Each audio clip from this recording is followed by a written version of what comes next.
Welcome back to my channel.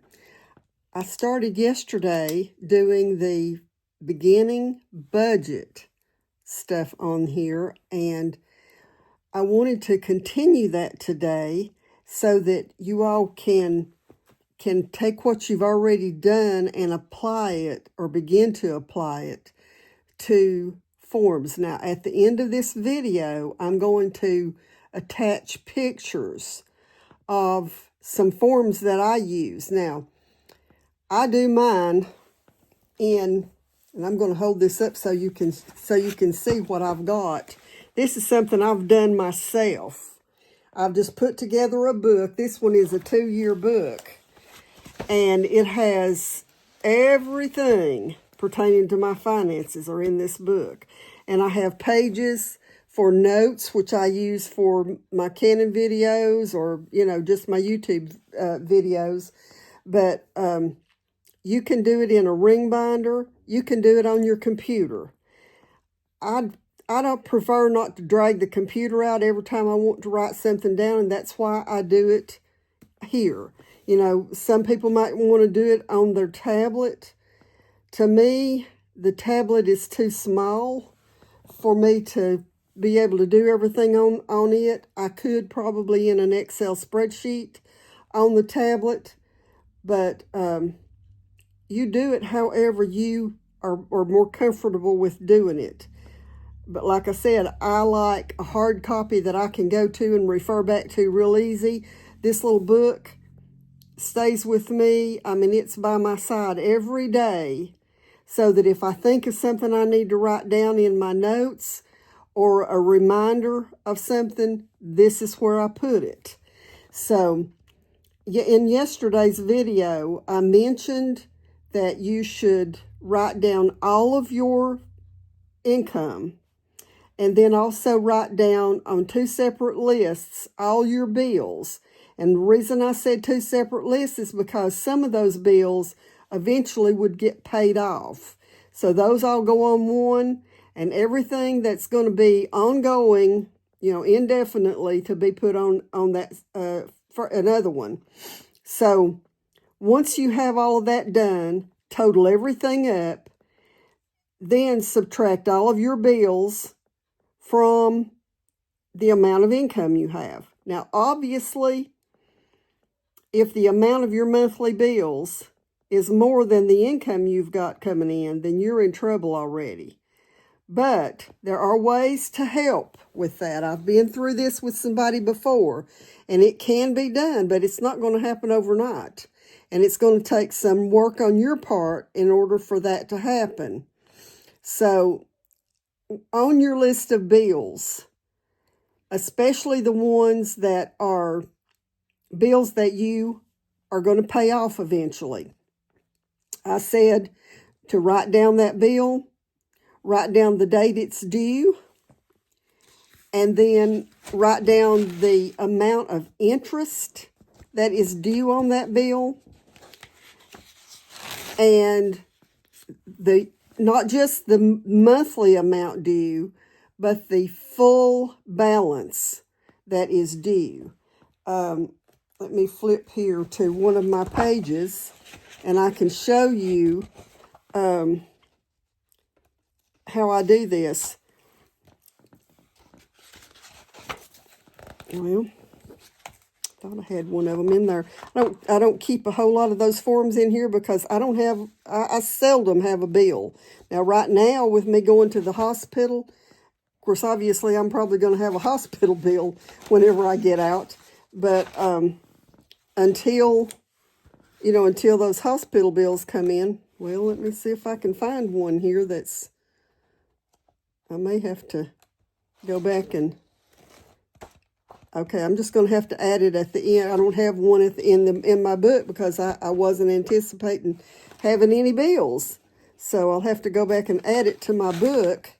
But basically, I've got on the page that I use, I've got the date that the bill is due, who the bill is to, the beginning balance, the monthly payment, and then the ending balance.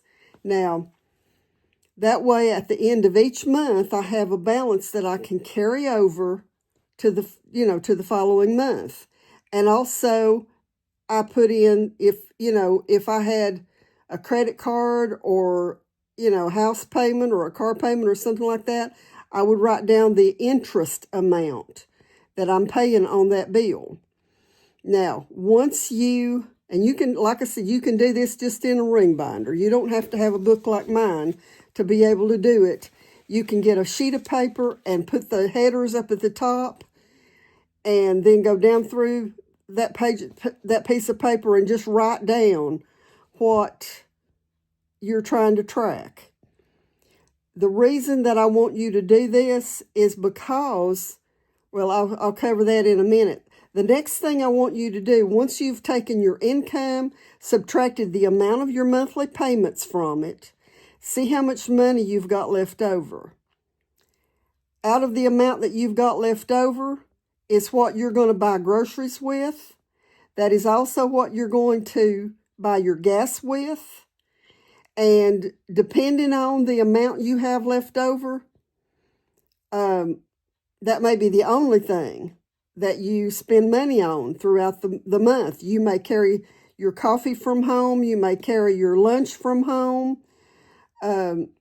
You're the only one that knows your situation and if that's a feasible way to do it or not. But obviously, if there's no money left over or very little money left over, then you don't have a choice but to carry things from home.